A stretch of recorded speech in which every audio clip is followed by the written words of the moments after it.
8th running of the Volkswagen Rally, and as before, the stages are all dotted around the friendly city of Port Elizabeth. With its inviting beaches and myriad of other attractions, this city has garnered a reputation as a place to come and relax. Relaxation and sandy beaches, however, are the last things the crews that are taking part have on their minds. Rally hosts Volkswagen decided to use the event as a springboard to introduce its new bakkie, the Amarok, to the racing fraternity at their state-of-the-art motorsport facility in Uitenhage. With South African motorsport legend Sadel van der Merwe as one of the brand ambassadors for the new vehicle, it came as no surprise that the introduction also included a declaration of war on the other manufacturers that compete in the National Off-Road Championship, as Volkswagen will be fielding an Amarok next year. But the Volkswagen Rally is all about rallying, a sport that is dear to one of the VW team's longtime sponsors, Estec. Estec is an engineering technology company, so they're using our design technologies to design some of the components in the vehicle. They're using our data management technologies, and now they're also moving into some of the technologies that they use for simulating vehicles, vehicle handling, and those sort of things with a product called Adams. The day before the rally also presented an opportunity for members of the public to experience the bone-jarring, adrenaline-fueled world of rallying. Thanks to a competition hosted by 3 radio stations in the area, a handful of winners was given a chance to strap themselves to the navigator's seats in some of the S2000 rally cars for a 4-kilometre sprint around a specially prepared section of one of the stages. This initiative was aimed at generating overall interest in the event, but for the competition winners, as well as some of the radio hosts who also got to share in the experience, the sheer adrenaline of it all will surely have etched these moments in their minds forever. Our whole body is like inside the shake. You can't believe that jolts you. How do you do this all the time? I'm hooked. Yes, I've got to find a rally car. For the crews at the sharp end of the championship, however, it's business as usual, with a lot riding on this year's Volkswagen Rally. The pace in 2010 has been hot so far, but 2006 champion Enzo Kuhn seems to have the right mix of speed and endurance, and in spite of a non-finish on the previous round, he leads the championship. The trick is to lead the championship, but not lead the seeding list, and unfortunately I'm leading both, which means I'm more first today on a very slippery surface. After the first few rounds, Johnny Gemmell looked down and out, but his win during round 4 has put him right back into contention. Yeah, you know, we started off with that non-finish the first event, so we were on the back foot from the beginning of the season. Then we had some good results. Cape Town, we were going well, and we finished down a little bit. Then the Sasol, we came second, and the last event in Ermelo, we managed to just win that one. So now it's pretty close, and this is also a nice event, one of my favorite. Multiple champion Jan Habig lost out by 7/10 of a second in Ermelo, but still finds himself third on the overall standings and well within striking distance. Yeah, we were a bit disappointed with the second overall, but you know, the points are pretty good, so we're going to try and do the same on this event. A victory in Ermelo would have placed the name of Marc Cronje right at the top of the points table, but instead he finds himself in 4th and will have to do it all over again. Yeah, unfortunately, you know, the victory in Ermelo would have been a real plus for us, but unfortunately things happen, and you know, human error, there's no doubt about it. A solid season sees JP Danso not only 5th on the points table, but he's also the leading privateer. Yeah, going a lot better than last year, where we didn't finish many rallies. And just been consistently there. We're lying 5th overall. 2 non-finishes out of 4 events is proof of just how hard defending champion Hergen Fecken is trying. But the champion can't afford another mistake. We're a bit behind in the championship, so we need to start scoring a lot. So we're going to have to push and see if we can get a good result on this one. As far as out-and-out speed is concerned, Zimbabwean Conrad Rotenbach has been Fecken's main rival, but he too failed to finish the last 2 events. Yeah, no, for sure. Like you said, the last 2 haven't been great, not what we were expecting, but we've done a bit of work over the break. We had a small rally back home in Zim, and we've got some new parts and development bits, so the car feels a lot better, and hopefully we've ironed out the problem. Charles Wilken enters his 2nd event behind the wheel of the new Ford Fiesta and will be desperate for a good result. Yes, we need a good result. The car feels good, and I'm getting back up to speed again, and hopefully we can be quite competitive this weekend. With no less than 15 S2000 machines entered for the Volkswagen Rally, we have a powder keg just waiting to have its fuse ignited. Fernando Reuter has been consistent all season and finds himself well within the top 10. Hein Lateghan has rebuilt his Pertec Toyota Auris after his massive crash in round 4, and Jaapie van Niekerk returns to battle behind the wheel of his new Africa Developments version after missing the previous round due to illness. Evan Hutchison is becoming a force to be reckoned with in his first year in Class S2000, and so is Namibian driver Jaco van Dijk, while other regulars like Theuns Joubert, Mohamed Musa, Nicholas Ryan and Visser du Plessis will once again lock horns. The Volkswagen Rally is one of those magical events that has a history spanning nearly 3 decades. It's been a backdrop for some spectacular showdowns, the scene of legends being created and heroes being devastated. As in the past, some of the stages, including a nighttime romp around the Aldo Scribanti circuit, are fairly near the friendly city itself. Those stages, however, are just the garnish. The real meat of this event lies in the Longmoor Forest, where smooth and flowing gravel roads are punctuated by menacing rocks and heart-stopping chasms that lie in wait. This is not a place for the faint-hearted, yet no less than 33 crews competing in 5 different classes signed up for the madness of Longmoor. With a bitter war between rivals Volkswagen and Toyota raging stronger than ever, these stages could well mark the turning point in the season. History favours the visitors, as Volkswagen have lost out to Toyota on this event more times than it cares to remember. But then again, VW did attain the almost mythical 1-3 finish here last year, a feat that leaves them optimistic for this year's rally. Yeah, the records show that Serge Danso controlled this event for a few years. But I think for us, in the long run, the last year's Cherry was a 1-2-3, so we are out there to go and repeat what we've done last year. Even so, Toyota has won here 13 times in the past and Volkswagen only 5 times. But what does it take to win in Port Elizabeth? One man who can answer this question is the legendary Cyril van der Merwe, who notched up 5 victories here during his own rally career. The balance between speed and endurance here is very important. You've got to go fast enough not to hurt the car, but still safe enough and fast enough to actually win.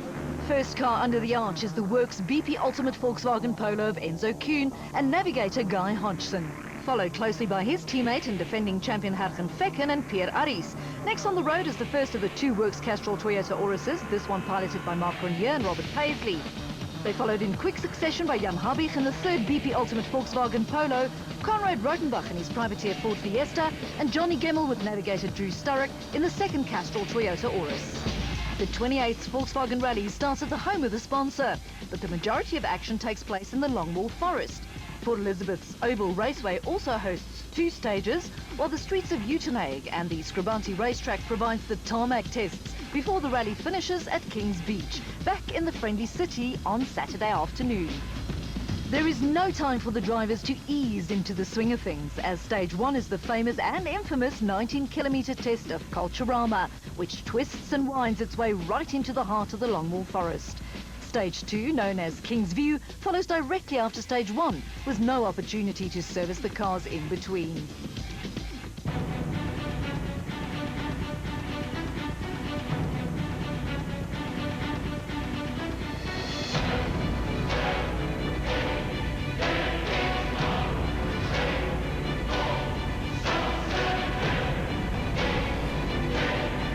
As if the myriad of corners and drop-offs don't make these stages treacherous enough, the first couple of crews on the road also has to face the loose rocks and pebbles that rob rally cars of the all-important grip they need to go as fast as possible. No one is more aware of this than championship leader Enzo Kuhn, who was first to face the music in Longmoor. Kuhn's skill at the front of the pack is evident, however, as he posts the benchmark time of 11 minutes and 1.7 seconds. But Kuhn is very much aware that his road position is going to count against him. It was even more slippy than I thought. It's like driving on mud. With Kuhn through stage 1, all eyes turn towards the clock to see what time defending champion Hergen Fekken and Pierre Aris in the 2nd BP Ultimate Volkswagen Polo would post. Even from his 2nd position on the road, Fekken was hopeful that he could take the fight to the Toyotas in an attempt to salvage something from the tattered remains of his championship. But the clock keeps ticking with no sign of the usually flying Fekken yet.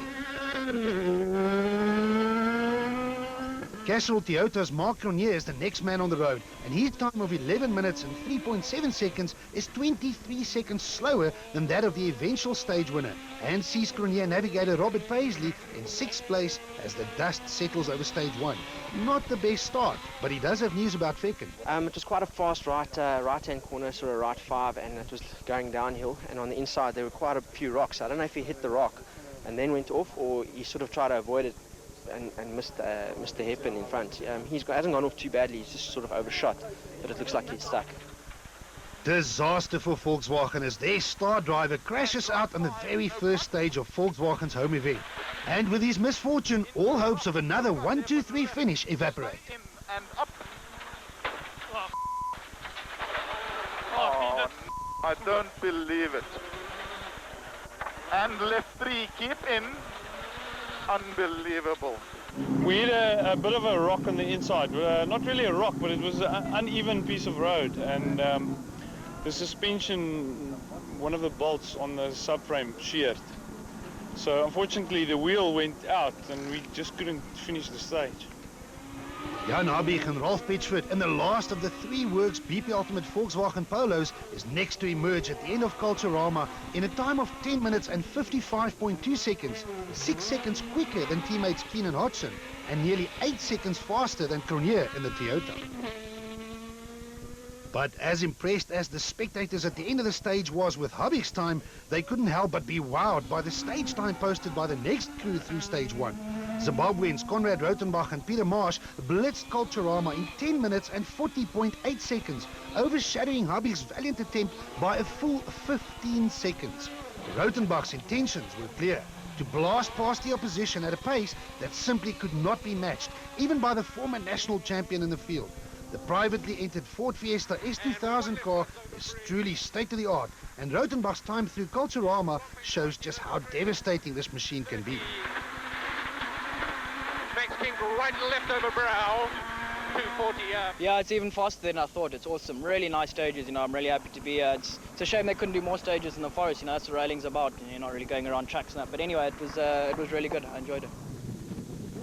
Next into stage 1 is Johnny Gemmell and Drew Starrock in the second Castle Toyota Auris. With the pressure to perform now even greater after his victory in Ermelo, Gemmell clearly had the bit between his teeth from the very beginning. His time of 10 minutes 52.1 seconds was nowhere near the lightning pace set by Rautenbach, but even though nobody likes to be pipped to the post by nearly 12 seconds, Gemmell has the championship in his sights. So any time that is faster than that posted by the Volkswagens is a good one, and in this instance good enough to make him the second quickest man through stage 1. But Rautenbach's time and the demise of Fecken weren't the only surprises held in store by the wily Culturama, because the 4th fastest time for the stage came from a privately entered vehicle in the form of the Pertec Toyota Auris piloted by Heinrich Lategan with navigator Johan van der Merwe to his left. Lategan's pace in Ermelo put him right up there with the factory teams, until his charge was halted by a spectacular roll. Clearly, this roll didn't dampen his bravery as he slung the blue and red Auris through Culturama in a time of 10 minutes 55.8 seconds, only 0.5 of a second slower than Habig and 3 seconds back from Johnny Gemmell in the Works Toyota. I mean, I took it a bit cautious the first 1 or 2 Ks. I mean, the last time we were sitting on the rock watching a car that rolled. So it takes a bit of time to get your confidence back. Further down the field, Jaapie van Niekerk and Robin Houghton in the New Africa Developments C-Track sponsored Toyota Auris set the 7th fastest time, with JP Damso and Catalin Swan in the team Total Runix completing the stage at 8th position. Jaco van Dijk and Des de Fortier claimed 9th, while the last position in the top 10 went to Charles Wilken and Greg Godrich in the Basil Reed Bizzup Fiesta. Their time of 11 minutes 14.7 seconds was nearly 35 seconds off the blistering pace set by Rautenbach in a similar car. Medium hair right, stay in. While the top teams were fighting it out for stage honours at the head of the field, Culturama took its toll on the competitors from some of the other classes. 5 crews had to call it quits after stage 1, including Fecken in his S2000. Other casualties were Dolf Coetzee and Jacques Nel in their Class A5 Toyota Taz, as well as Andre Kleinwerk and Kesavan Naidu, who rolled badly and had to be evacuated by ambulance. Their injuries turned out to be minor, and much the same can be said for Morna Jansen van Rensburg and Derek Jacobs and the Atco City Golf, who also crashed out in stage 1. Megan and brother Oliver Verlack ran into a problem with the fuel pipe of the Class N3 Toyota Runnix, while the retirement of Guga Zulu and Cindy Harding in the Class A7 BP Ultimate Volkswagen Polo due to a steering rack mount failure left only a single competitor running in their class. Conrad Rotenbach finds himself at the top of the leaderboard after stage 1, with the works crews of Toyota's Gemmel and Volkswagen's Habich a comfortable 12 seconds behind him. But the first 5 cars behind the speedy Zimbabwean are all within 10 seconds of each other, so the fight is far from over. The Volkswagen Rally continues after the break as the crews take on the next 2 gravel stages in the Longmoor Forest. With just 1 stage done and dusted, Longmoor has proven yet again that it takes more than just raw speed to emerge victorious from the pine tree. With a single stage behind them, the crews taking part in the 2010 Volkswagen Rally prepare to slug it out with each other as much as the Longmoor Forest, which has already claimed a number of victims. On the other hand, Conrad Rotenbach takes on stage 2 with a comfortable lead. At 24.8 kilometers, stage 2, known as Kingsview, is the longest on the rally. It winds its way westward from the heart of Longmoor and is undeniably one of the very toughest stages on the South African rally calendar. First up is Keenan Hodgson, who manages a time of 15 minutes and 6.6 seconds. This has quickly proven to be a remarkable effort, as the second car on the road, the Castrol Toyota Auris of Mark Ronier, only manages 15 minutes and 10 seconds, 4.5 seconds slower than the BP Ultimate Volkswagen Polo ahead of them. Jan Habich in the second works Polo manages a time of 15 minutes and 9.4 seconds, which is good enough for 4th on the stage, dropping him down from 3rd overall to 4th on the leaderboard. Charles Wilkin and Greg Godrich posts the 9th fastest time on the stage, muscling his lively Basil Reed Bizub Ford Fiesta around the endless bends through the forest. He is beaten to the end by fellow privateers Visser Du Plessis and Gerard Snyman in their Pertex-sponsored Toyota Auris, and the Namibian Jaco van Dijk in their Volkswagen Polo. Mohamed Musa and Grant Martin in their Team Total Runnix sneaks into the stage top 10 with a time of 15 minutes and 48.4 seconds. Their time is over 43 seconds slower than the 15 minutes and 5.1 seconds posted by the stage winners, Johnny Gemmel and Drew Starrock in their works Toyota Auris. The pair pipped Keen by only 1.5 seconds and took nearly 3.5 seconds from the other works Polo, piloted by Habich and Pitchford. Hein Latergan and Johan van der Merwe continue their barnstorming form for the second successive stage, posting a time of 15 minutes and 6 seconds, just 1.6 seconds slower than the fastest time on the stage, and good enough to move them up into 3rd on the overall standings. The one name conspicuously missing from the proceedings at this point is that of the man that led the rally after stage 1. Rotenbach and Marsh and their Ford Fiesta had gone farming for a moment, causing a small amount of cosmetic damage to the front of their car, but severely shaking the confidence of the young Zimbabwean in the process.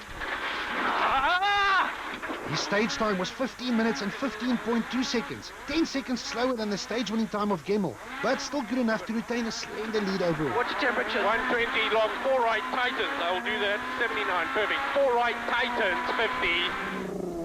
2 of the top teams in the S2000 class, those of Jaapie van Niekerk and Robin Houghton, as well as JP Damso and Kellen Swan, suffered severe setbacks in stage 2. Both crews, however, managed to get the cars to the end by making running repairs or crawling out of the stage. They posted times of 47 minutes and 38 minutes respectively, effectively dropping them right out of contention. Evan Hutchison and navigator Alvin Coetzee also fell foul to Kingsview when the gearbox of their Motorite-sponsored S2000 Polo gave up the ghost, while Mike Nathan and Etienne Lawrence in their Class N4 Mitsubishi Evo 9 also had to call it quits shortly after completing the stage. They had hit a rock during the stage, which compressed all sorts of vital bits underneath the car, finally resulting in a failure of the transmission. This left Sebastian and Daniel Klaassen as the sole surviving Class N4 entry, while Gavin Cronje and Van Aert Schoeman was by now the last running crew in Class A7. Interestingly, they had themselves gone off-piste in Kingsview and hemorrhaged a significant amount of time. The pair continued, but unfortunately for them, they were time-barred after the event, leaving no finishers in Class A7. Conrad Rotenbach retains his position at the top of the leaderboard, but the gap between him and Gemmel is now down to just 1.2 seconds. Latergan moves up a spot into 3rd, while Jan Habich moves down into 4th. Only 8 seconds now separate the top 5 cars, and as things stand at the moment, the result is simply too close to call. While the service personnel took care of the machines, the drivers and navigators nourished themselves, preparing to continue their duel with the forest. Stage 3, Sinkdam, is a reverse of Stage 1, which means the road is partially swept. And even though the teams are now going in the opposite direction, there is some small resemblance of familiarity. This is the last of the Longmore stages for day one, and arguably the last real opportunity for any crew to make a move on the leaderboard before the end of the day. No one understood this better than Toyota's Johnny Gemmell, who seized the forest by the horns and belted his way through Sinkdam in a time of 10 minutes and 51 seconds. Kept getting a lot of sun in that one. Going against the sun. I couldn't see properly, but it's okay. His time was just shy of 2 seconds faster than the next quickest man on the stage, the evergreen Jan Habig in his Works Polo. Habig's time, however, still pushed him up to second overall, but only because Conrad Rothenbach failed to regain his confidence and posted only the 6th fastest time on the stage. This shifted the Zimbabweans in their Fiesta down into third overall, handing second spot to the Volkswagen crew. Over brow, into next right. But Habig wasn't the only Volkswagen crew on the move, as Enzo Keen posted a time only 1.4 seconds slower than that of his teammate. This wasn't quite good enough to shift him up the leaderboard just yet, but it meant that Keen was staying in touch with the leaders despite having to do the bulk of the sweeping duty. Mark Cronje and Robert Paisley in the second Works Toyota Auris posted the 4th fastest time on stage 3, which was already 10 seconds slower than that of their teammate Johnny Gemmell. Even so, it was their best stage so far in the event. Could be happier, but at the end of the day, I had a strategy and I'm sticking to it.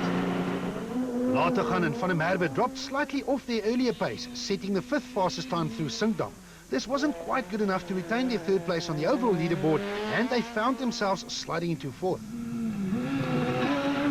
With their Toyota Auris reborn, Japie van Niekerk and Robin Houghton posted a stage time of 11 minutes and 21 seconds, good enough for 7th on the stage, but still not good enough to make any inroads on the massive loss of time they suffered on the previous stage.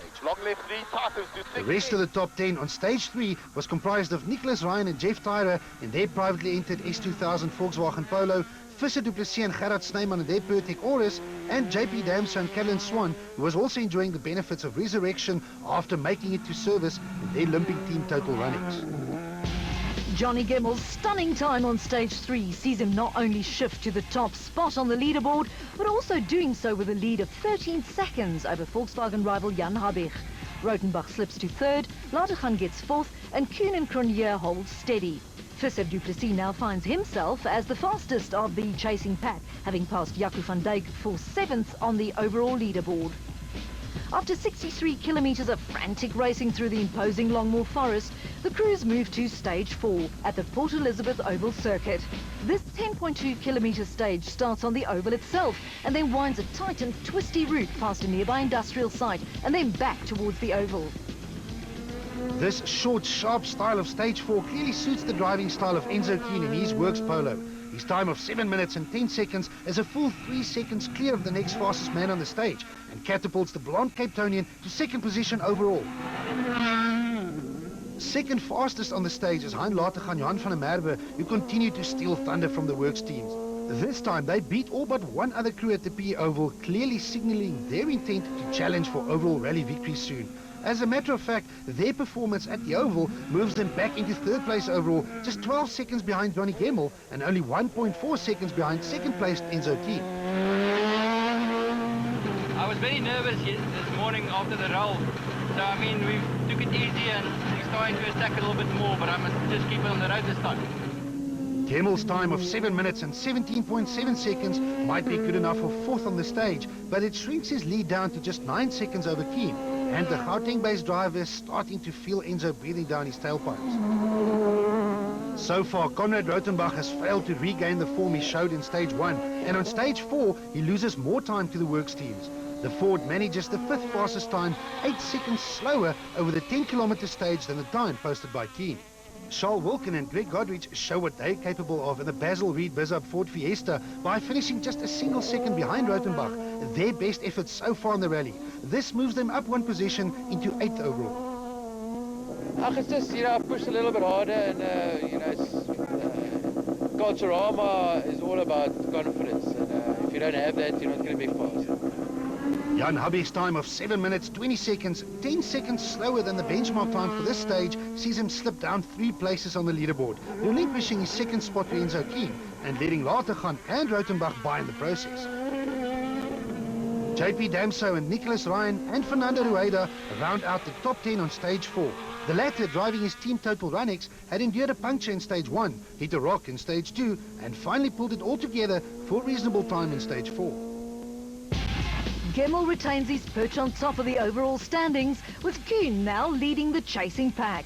Latergan regains his 3rd spot, trading places with Rautenbach. Habig plummets 3 places to 5th overall, while Wilken claws his way up 1 position into 8th overall. Reuter also edges onto the leaderboard by moving into 10th. The end of stage 4 and a chance to service the cars. Crews can relax a bit and enjoy some refreshments before setting off for the final 2 stages of the day.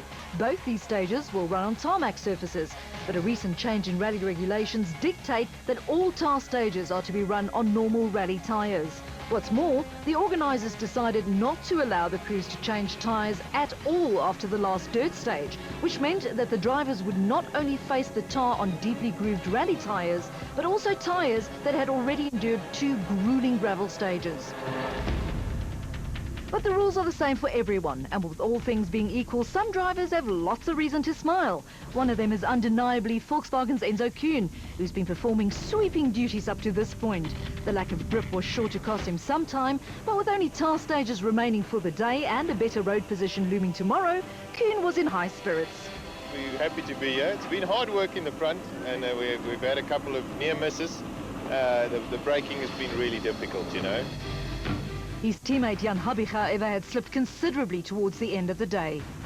Yeah, it's fairly okay. We would have liked to have been a bit further up the order, but you know, we've had a clean run, nothing major has happened, and I think if we can survive for tomorrow, then tomorrow's the big race. The picture was almost exactly the same in the Toyota camp, where Gemmell had ample reason to smile. Well, we started off there at stage 1, Culturama went quite nicely. Conrad got away from us a little bit there. Our next couple of stages, we clawed back. We're leading by 11 from Enzo. But the second of the works Toyota drivers, Mark Runier, was in the same general position as Volkswagen's Habig. As a matter of fact, he was only 13 seconds behind the multiple champion in green. We're slightly off the pace at the moment, and it's not for the lack of trying. It has been a bit tricky being sort of right up the front there, but in saying that, Enzo's pace has been pretty good up front, so it's a gauge for us. But possibly the man that had the most to rue was privateer Konrad Rautenbach. His rally had gone from exceptional to okay in just 3 stages, and it all fell apart after a heart-stopping moment back on stage 2. Everything's good, the car's good, the notes, everything's working well. It's just with these cars, it's such a fine line of being on it and being way off it. So I just need to get back up to speed. The remaining stages on day 1 of the 2010 Volkswagen Rally are both tarmac stages, and with no servicing in between them, they form a quick 1-2 tarmac end to day 1. The first of these 2 stages is known as Winterhoek and is a 3.5 kilometre short affair up, over and under flyover on the highway near Uitenhage. Directly after stage 5, the rally moves to the well-known Aldous Scribanti racing circuit, east of the city of Port Elizabeth. Each car will complete 5 laps around the circuit underneath the recently installed street lamps. This adds up to a stage length of 11.8 kilometres, which is still not a very long stage, but a lot can happen in the dark, especially if you're driving flat out on rally tyres that should have seen the bin many kilometres ago.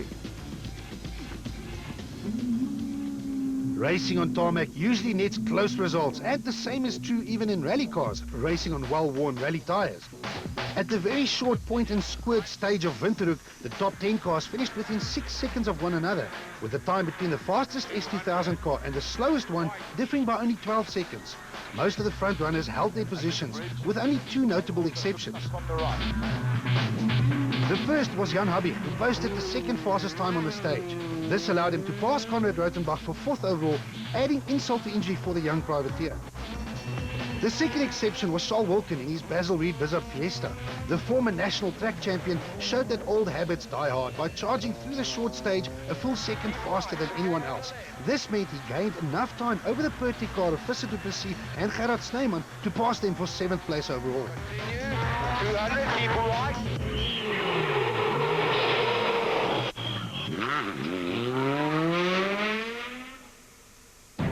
After some mishaps further down the field, Leroy Poulter continued his domination in Class A6, while the Claessens enjoyed their position as the Stolzewabi Class N4 car in the event.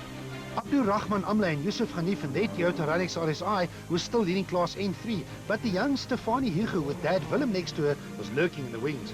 Ashley Haig Smith was still in a class of its own amongst the remaining Class A5 drivers and leading comfortably. By the time the crews reached the final stage of the day, the sun had firmly set over Port Elizabeth. The organisers, however, had specified that no rally lights were to be employed during the last stage, as there was area illumination in the form of street lamps all over the Aldous Scribanti circuit. Enzo Keen may have misunderstood the instructions as he launched his BP Ultimate Volkswagen Polo onto the track with no lights whatsoever. He later explained that he has extraordinary night vision due to a rare form of color blindness, and driving without lights kept the contrast low, helping him to find his way around the winding circuit. It seemed to have paid off too, as Keen posted the second fastest time on stage 6, just over 3 seconds slower than the time posted by Charles Wilkin, who took his second stage victory of the day in the Basil Reed Bizzup Fiesta. Wilkin's track abilities was clear to see as he drove considerably different lines through most of the corners. His rally colleagues simply lacked the on-track experience that Wilkin had gained through his many years as a professional racing driver in a myriad of classes. In the end, Wilkin made up significant time over his rivals, though it wasn't quite enough to shift positions on the leaderboard. The only real movers were Mark Ronier and the Cashel Toyota Auris, who passed Conrad Rotenbach for 5th, and the Namibian Jaco van Dijk in his Volkswagen Polo, who slid past Visser du Plessis and Gerard Snyman for 8th. Nicholas Ryan also posted a time that was good enough to see him make an appearance into the top 10 on the overall leaderboard. As day one of the 2010 Volkswagen Rally drew to a close, the crews headed back to the city to park their cars for the night. Sitting pretty at the top of the log was Johnny Gemmell and Drew Sturrock in their Castrol Toyota Auris. But their lead was down to a rather slender 5 seconds over Volkswagen's Enzo Kuhn, who seemed hell-bent on scoring a victory for Volkswagen at their home event. Day one is history. All that remains is one more day of flat-out rallying on almost exactly the same stages as day one. Longmore will come into play yet again and may very well prove to be the undoing of all the hard work that the crews put into day one. The action picks up just where it left off. Volkswagen Rally dawns bright and clear as the friendly city prepares for the spectacular battle that lies ahead. Many things can and will happen before the crews finally return to the Kings Beach parking lot. Johnny Gemmell is upbeat about his prospects at this point, and with good reason too, though he's also quick to point out that Kuhn's performance on day one was exceptional, especially given the VW driver's road position. The plan's we're going to have to go. Enzo was going quite well yesterday, being first on the road. Kuhn has his sights on the crown though, and is desperate to bag a win for Volkswagen at their home event. I think it's war today against Johnny Gemmell and Toyota. It's going to be a tough day. We have to go hard. It's a Volkswagen Rally. That's what we're here for. But driving at this level sometimes requires taking risks. And if you're the man or woman in the navigator's seat, you really have to trust your driver.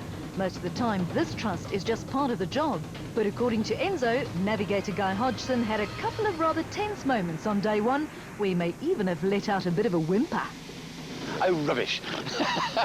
Just wait till I see him. Miserable shits. The man in third place is still Heinrich Latergan in his privately entered Pertec Toyota Auris. Latergan and navigator Johan van der Merwe have really taken the fight to the front runners and shown the works teams what they're capable of. But his spectacular crash at the last event still haunts Latergan. I think today we'll think about that also. I mean, try not to get, too overeager and make sure that we stay on the road and just focus and keep on having good times. With a new day comes new opportunity for Zimbabweans Conrad Rotenbach and Peter Marsh in their S2000 Ford Fiesta. The two started the rally with an emphatic victory in stage one, but went off the boil after an incident in stage two. But there can be no doubt that they have the pace to catch the leaders and even overtake them. Yeah, we started quite well, maybe a bit too well, and then we went off, and we lost the confidence there, and it just battled to get it back throughout the day. Stage 7 is a repeat of the 19-kilometre long Culturama, which leads right into the middle of Longmore Forest. With the entire field having completed this stage twice already, the surface has been scrubbed of any loose rocks and stones, and the times should be significantly faster than on day one. first to launch himself and his navigator into stage 7 is Johnny Gemmell in the Works Castrol Toyota Auris. With the extra grip, Gemmell has reason to expect a time that will be significantly faster than the first time through the stage, and he beats his own time from the previous day by a full 9 seconds. At 10 minutes and 43.1 seconds, however, Gemmell only manages the 4th fastest time on this stage, putting himself under even greater pressure. Yeah, that was a nice stage then, pretty fast. The grip is much better this time around, so it is faster. Just have to see how the guys behind us are going. Next on the road is Enzo Keen and Guy Hodgson in the first of the 2 remaining BP Ultimate Volkswagen Polos. His time of 10 minutes and 48.1 seconds is a full 13 seconds quicker than the previous day's time, but only good enough for 5th on this stage. Gemmell had a really good stage, I must say. I was seeing his marks, he was trying hard, and it's a good stage for him. We lost a bit of time now. Hein Latergan continues his stunning campaign by posting the 4th fastest time on stage 7, which should by all accounts have been enough to keep his 3rd spot on the overall leaderboard. But Volkswagen's Jan Habig seems to have woken up on the right side of the bed and sets a blistering time of 10 minutes and 39.1 seconds. This catapults him into 2nd overall, pushing Latergan down to 4th in the process. Okay, slow down. Well done. Mark Ronier in the 2nd Works Castrol Toyota Auris seems to have finally strung it all together on this stage, posting the 3rd fastest time. Roads are nice and clean and swept, so what can I say? There's a lot of traction out there and I didn't expect it to be as good as that. But the big question is if Zimbabwean privateer Conrad Rautenbach will have overcome his scare from the previous day and again post a time similar to the blistering one of the day before. As the finish approaches, it is immediately clear that the Ford Fiesta driver is even faster than yesterday, by 8 seconds to be exact, but also 6 seconds clear of anyone else on stage 7. Stop. I was a little bit untidy through there. I was trying a bit too much, so I just got to calm down and get a good rhythm. Gemmell remains in the number 1 position after Culturama, with Jan Habig pinching 2nd place from teammate Enzo Kuhn. Hein Latergan drops down 1 spot while Mark Ronier gives way and Conrad Rautenbach starts making ground on the leaders. As on the previous day, Culturama is followed immediately by King's View, without the benefit of service in between. This is the last time that King's View will be used on the 2010 Volkswagen Rally and may prove instrumental in determining the eventual winner of the event. It is critical for Johnny Gemmell to find that elusive balance between speed and safety if he wants to remain at the top of the leaderboard. With the chasing pack right at his heels, the Toyota driver can't afford even the smallest mistake. In the end, he makes it through Kingsview unscathed for the 2nd time with a time of 14 minutes 41.2 seconds, good enough to put him 3rd on the stage and leave him at the top of the leaderboard. Enzo Keen in the Volkswagen has the job of chasing down Gemmell, but to Keen the chase is as much about the championship as the Volkswagen Rally itself. Throwing caution to the wind may bring him victory, but it may also end with 0 points scored from his team's home event, and more importantly, a severe blow to his championship. But the Wiley Works driver knows a thing or two about finding the balance and manages the 2nd fastest time on the stage, whipping Gemmell by just under 2 seconds. Due next to arrive at the end of the stage is Hein Latergan in the Pertec Toyota Auris, but the plucky privateer fails to arrive. He had hit a bank mid-stage and severely sprained his hand when it was caught in the spinning steering wheel. This retirement leaves a gap in the 4th spot on the overall table, which means that the entire field is promoted by 1 position. But making up more than just 1 position in stage 8 is Conrad Rautenbach and Peter Marsh in their Ford Fiesta S2000. Rautenbach had clearly shaken the gremlins that had hounded his head since the previous day and posted his 2nd successive stage win with a stunning time of 14 minutes and 26.5 seconds, 13 seconds quicker than the 2nd fastest time set by Keen. And long, slight tightens in. Rautenbach's unbelievable time vaults him up 3 places into the 2nd spot, just 7 seconds behind Toyota's Johnny Gemmell. Kuhn holds station while Habig tumbles 2 spots into 4th position. By the time the crews make it to service after stage 8, their cars are in dire need of new tyres. New boots are fitted, minor repairs are carried out, and then it's back to the grindstone for the last 2 serious stages, including 1 final blast through the forest of Longmore. For Johnny Gemmell, the rally was unfolding in exactly the way he had hoped. First on the leaderboard is undeniably the place to be, and with just 2 more gravel stages to go, he had reason to feel confident. I know he's flying. On that first one, I think he took 10 or 15 from us and everybody else, and the last one also. And apparently he slowed down in Mark's dust as well, so it's going to be tough. But Enzo Kuhn was still very much part of this fight and knew that he would have to dig deep in order to beat Gemmel to the line. The goal is definitely a win and obviously protecting our championship status. We're having a big fight with Johnny and it's very tight at the front there. Having found the pace he lost on day one, Conrad Rotenbach was now again a serious threat to the two works drivers, especially since the Ford was closing in on them at a ridiculous rate on each stage. The big question was, did Rotenbach have what it would take to take the overall lead of the rally on the final forest stage? No, the feeling with the car is really good. It's feeling good, so, and we're trying hard. So it's still a couple of stages to go, so we'll see what can happen. Into the breach once more goes Johnny Gemmel and Drew Starrock in their works Toyota Auris, facing the forest for the last time on this event. By now, the stage known as Sinkdam has become familiar territory, as it is the reverse of stage 7 and an exact repeat of stage 3 from the day before. Gemmel makes it through the stage in a time of 10 minutes and 47.6 seconds, again good enough to fend off the wolves from Wolfsburg. Keen storms through next, very much aware of the fact that time and distance are both running out. He needs to make a move if he wants to win and make it fast. But in order to make any inroads on Gemmel, he really needs to blow the Toyota out of the water. Keen pushes for all he's worth, but only just manages to match the time set by his adversary. Big push there in the stage, but I see Johnny tried hard and got the same time. So. Jan Habig and Ralph Pitchford, now on fresh tyres, take on Sinkdam next and blast through in a time of 10 minutes and 43 seconds, a full 4 seconds faster than Gemmel and fast enough to win the stage. The highly experienced Habig also moves up to third overall thanks to this time, but in fairness, he was assisted by Lady Luck. That's because Conrad Rotenbach and Peter Marsh, who had such high hopes for this stage, ran into trouble. Long, max right.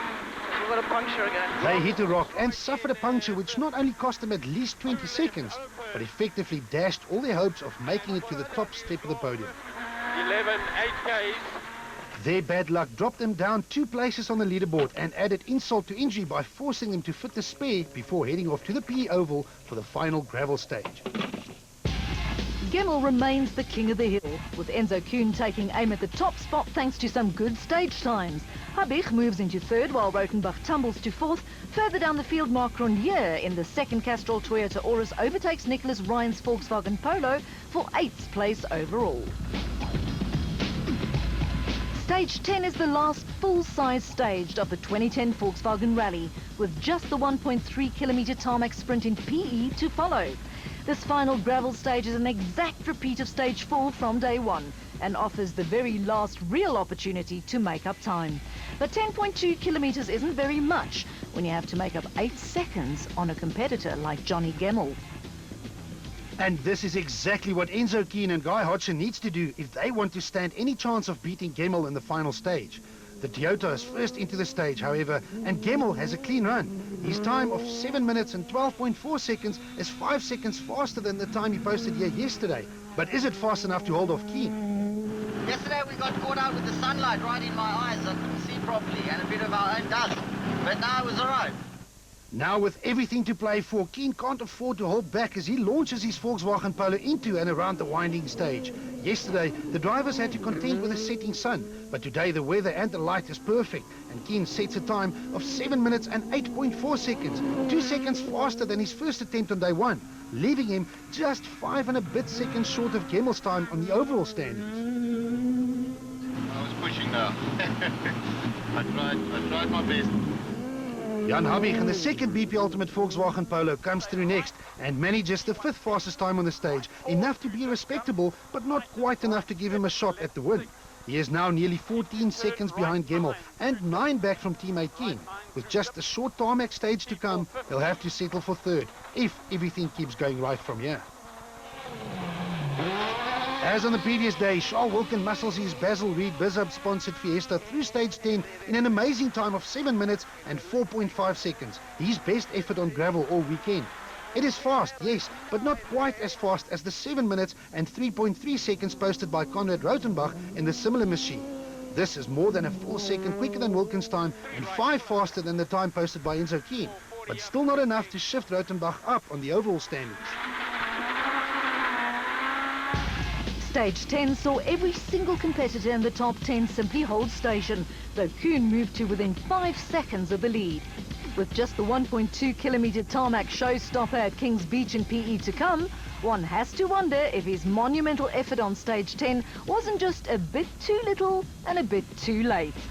The friendly Cape Townian, however, is cautious to make any predictions at this point, though his resolve is clear. We'll push very hard, try and win it, but I doubt if we can take 4 seconds in 1 kilometre. But Johnny Gemmel's view is even more cautious than that of Kuhn. Rallying is a cruel sport, and counting anything before it's hatched in this game is a sure way to end up with egg on your face. Should be all right, but it's never over to the end, eh?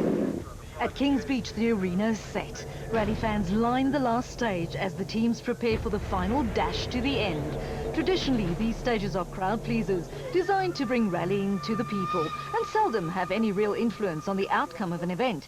But this time, the overall victory has come down to the wire, with just 1.2 kilometres of tarmac separating Gemmel from his second successive victory and a second successive home victory for the Volkswagen team. But the dice are loaded in the favour of the Toyota driver, as he still has 5 seconds in hand.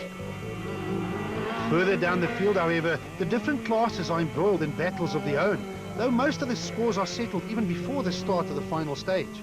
In Class A6, it was Leroy Poulter and Henry Deerlove that romped home to a comfortable win in their Imperial Toyota Runnings, beating their nearest rivals Chart Conradi and Rian Erasmus in their Silverton Engineering Hencom Auto Body Toyota Auris by a margin of nearly 2 minutes. Craig Trott and navigator Robbie Coetzee bring up third spot in their Team Total Toyota Runnings. Class A5 turned into a rather one-sided affair, with Ashley Hake-Smith and Hilton Orphy in the Team React Toyota Yaris brushing aside Chad Lambert and Herman Groenewald in their Toyota Yaris. The daughter and father pairing of Stefanie and Willem Higu took a maiden class victory in their Wiel Toyota Runnings, beating their only competition in the form of Robson Maganesi and Sean Visser, driving a Ford Fiesta ST by a comfortable margin. But back to the final stage at Kings Beach and the moment of truth for the big boys at the front of the field. Johnny Gemmel is first into the stage and clearly pushes as hard as he dares. A slip at this stage could see him lose the rally, but equally he has to make sure that he's fast enough that Keane can't catch him. He comes over the flying finish in a time of 2 minutes and 9.3 seconds. But since he is first on the road, it is impossible to gauge if this is fast enough or not.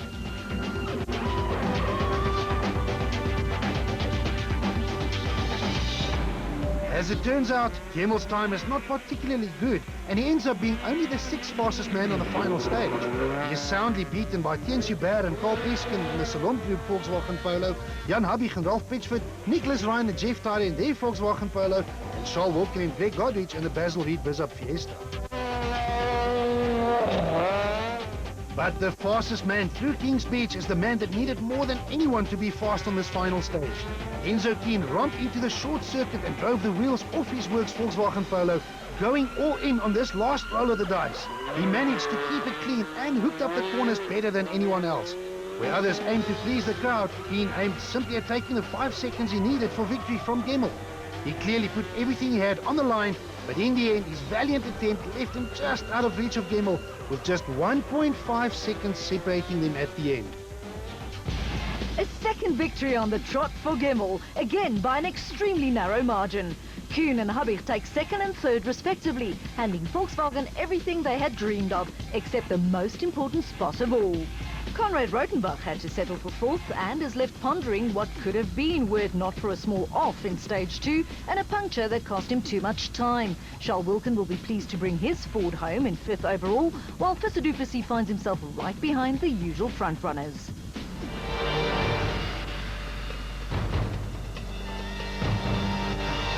Johnny Gemmel's year had a rather poor start, but the moment is certainly swinging his way at the halfway mark.